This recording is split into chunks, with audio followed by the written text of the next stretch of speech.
ധ്യാനഭാഗം സദൃശവാക്യങ്ങൾ 5:21.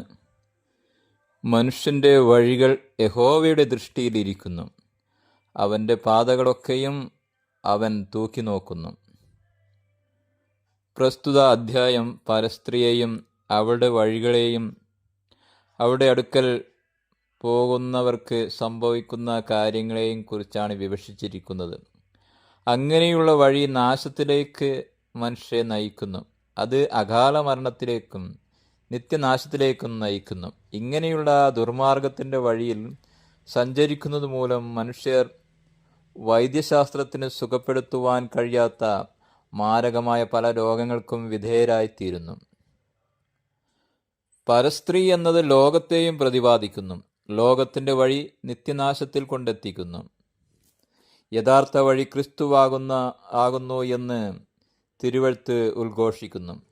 പാപപാശത്തിൽ നിന്നും മോചനം നേടുവാൻ നിത്യജീവനാകുന്ന ക്രിസ്തുവിനെ പിൻപറ്റണം. യഹോവ നരകമാകുന്ന രണ്ടാം മരണത്തിൽ നിന്നും വിടുതൽ നൽകുന്നു. അവൻ അവിശ്വാസികളുടെയും വിശ്വാസികളുടെയും ജീവിതത്തെ തൂക്കിനോക്കി വിധി കൽപ്പിക്കുന്നു.